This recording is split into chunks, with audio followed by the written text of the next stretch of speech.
Uric acid കൂടിയതിൻ്റെ ലക്ഷണങ്ങൾ എന്താണെന്നറിയോ? ഇപ്പം ബ്ലഡ് ചെക്ക് ചെയ്യുന്ന അധിക പേർക്കും യൂറിക് ആസിഡ് കൂടുതലായിരിക്കും. എന്നാൽ അതിൽ കുറച്ച് പേർക്ക് മാത്രമേ പ്രത്യേകിച്ച് ലക്ഷണങ്ങൾ കാണിക്കുകയുള്ളൂ. അധിക പേർക്കും പ്രത്യേകിച്ച് ലക്ഷണങ്ങളൊന്നും കാണിക്കില്ല. യൂറിക് ആസിഡ് കൂടിയാൽ ഉണ്ടാകുന്ന ലക്ഷണങ്ങൾ ശരീരത്തിലെ സന്ധികളിൽ ജോയിൻസിൽ ഉണ്ടാകുന്ന വേദനയും നീർക്കെട്ടുമാണ്. പ്രത്യേകിച്ച് കാലിൻ്റെ ജോയിൻസിൽ, കണ്ണങ്കാലിൻ്റെ അതായത് ബിഗ് ടോൻ്റെ അടുത്ത് ഉപ്പൂറ്റിയിലുണ്ടാകുന്ന വേദന. പലർക്കും വേദന വന്നാൽ സിവിയറായിട്ടുള്ള രാത്രിയൊന്നും ഉറങ്ങാൻ പറ്റാത്ത വേദനയായിരിക്കും. വേദന 2-3 ദിവസം നിന്നിട്ട് പിന്നീട് മാറും. പിന്നീട് ഒന്നുകിൽ അതേ ജോയിൻസിൽ അല്ലെങ്കിൽ വേറൊരു ജോയിൻസിലായിരിക്കും വരിക. ശരീരത്തിൻ്റെ ജോയിൻസിൽ മാറി മാറി വരുന്ന വേദനയും നീർക്കെട്ടും യൂറിക് ആസിഡ് കൂടിയതിൻ്റെ ലക്ഷണമാവാൻ സാധ്യത കൂടുതലാണ്. മാത്രമല്ല അധിക പേർക്കും യൂറിക് ആസിഡ് കൂടിയ ലക്ഷണമൊന്നും കാണിക്കില്ല.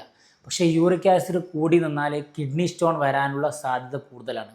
മാത്രമല്ല മറ്റ് ജീവിതശൈലി അസുഖങ്ങൾ, fatty liver, insulin resistance, diabetes ഇതൊക്കെ യൂറിക് ആസിഡ് കൂടുതലുള്ളവരുമായിട്ട് അസോസിയേറ്റഡ് ആയിട്ട് കാണാൻ അല്ലെങ്കിൽ പിന്നീട് വരാൻ സാധ്യതയുണ്ട്. അപ്പം ബ്ലഡിൽ യൂറിക് ആസിഡ് കൂടുതലാണെങ്കിൽ ലക്ഷണങ്ങളൊന്നും കാണിക്കുന്നില്ലെങ്കിലും നമ്മുടെ ലൈഫ് സ്റ്റൈൽ നിയന്ത്രിച്ചിട്ട് യൂറിക് ആസിഡ് കുറച്ച് കൊണ്ടുവരാൻ നമ്മൾ ശ്രമിക്കണം. അല്ലെങ്കിൽ മറ്റ് ലൈഫ് സ്റ്റൈൽ ഡിസീസിലേക്ക് നമ്മൾ പോവാം. യൂറിക് ആസിഡ് കുറക്കാൻ നമ്മൾ എന്തൊക്കെ ചെയ്യണം എന്നുള്ളത് അടുത്ത റീലിൽ നമുക്ക് പറയാം.